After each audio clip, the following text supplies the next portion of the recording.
গতিকে এতিয়া আমাৰ আইতা ন আইতা আপুনি মাজলৈ বহিব পাৰিবনে মাটি বহিব পাৰিব তোমালোক ওচৰলৈ চাপি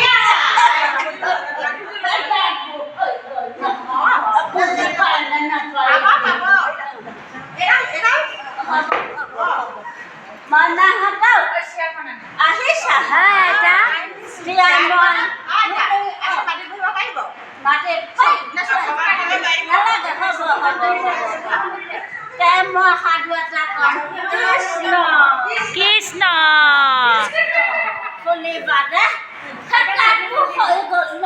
হব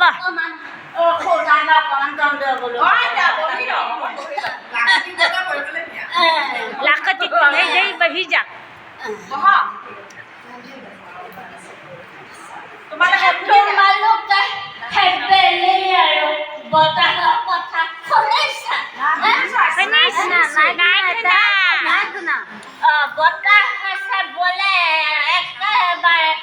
বতাহ বলিলে মানুহে বনোৱা হৈ যায় আকৌ বেলি আকৌ ৰ'দ দিলে গৰম থাকে বনোৱা হৈ যায় বুজিছা তাৰ পাছত সেই বেলি আৰু বতাহে দুইটাই কাজিয়া বুজিছা একটা দুইটাই কাজিয়া বোলে কি বলে গীতা বতাহে কয় মোহে বোলে শক্তি বেছি আকৌ বেলিয়ে কয় তাহে বোলে শক্তি বেছি বুজিছা তাৰ পাছতে দুইটা লাগি আছে যুদ্ধ লাগি আছে বুজিছা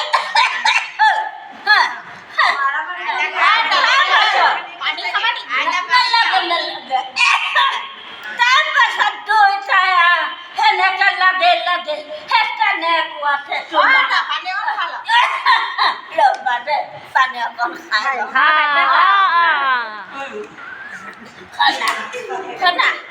তাৰ পাছতে গ'ল নহয় এজন বাটৰুৱা বাটেদি বাটৰুৱাজন যোৱাৰ লগে লগে সেই বেলি আৰু বতাহ দুইটা কৈছে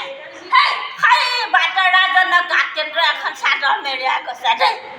কৈছে সেই বাটৰুৱাজনৰ গাৰ পৰা যোনে চাদৰখন অঁতাব পাৰিব সেয়া বোলে বেছি শক্তিশালী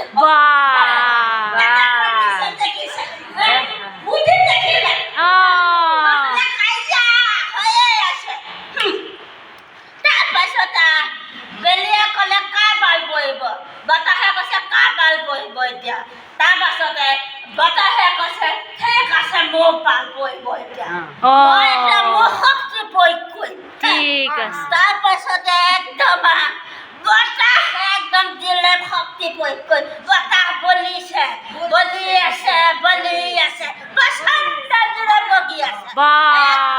বাটৰুৱাজনে যিমানে বলিছে বতাহ সিমানে কাপোৰখন মেৰিয়াই থৈছে নহয় তাৰ পাছত ধুনীয়াকৈ মেৰিয়াই ধৰি কৰি লৈ একদম গছৰ তলৰ এজোপাত বহি গ'লগৈ তথাপিতো কিন্তু হেৰি নকৰিলে তাৰ পাছত যেতিয়া বহি গ'ল তেতিয়া এতিয়া বেলি তাৰ পাছত বেলিয়ে একদম দিলে পচন্দ যোগে একদম বেলি একদম পুৰা দিলে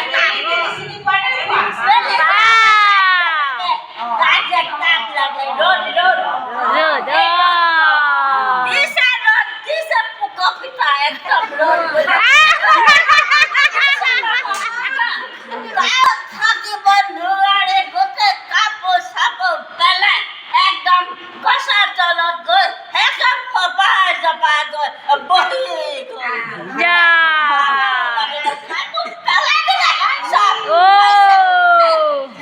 তাৰপাছতে দুইটাই আহিছে তাৰপিছত আহি কৈছে বেলিয়ে বতাহ দুইটাই একলা হৈছে হৈ পেলাই বেলিয়ে কৈছে এতিয়া গাই চাদৰ কোনে এৱালে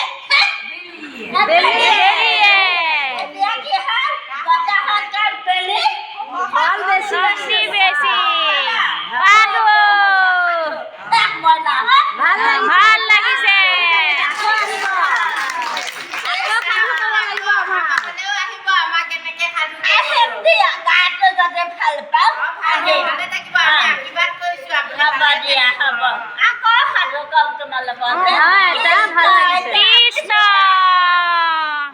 ধন্যবাদ আইতাগৰাকী। তেওঁ আমি কৰজোৰে প্ৰতিবাদ কৰিছোঁ, তেওঁ যাতে বহুত দিন আমাৰ এই সমাজত জীয়াই থাকে আৰু আমাৰ কণ কণ মহিলাহঁতক সুন্দৰ সুন্দৰ সাধু ক'বলৈ সক্ষম কৰি ৰাখে।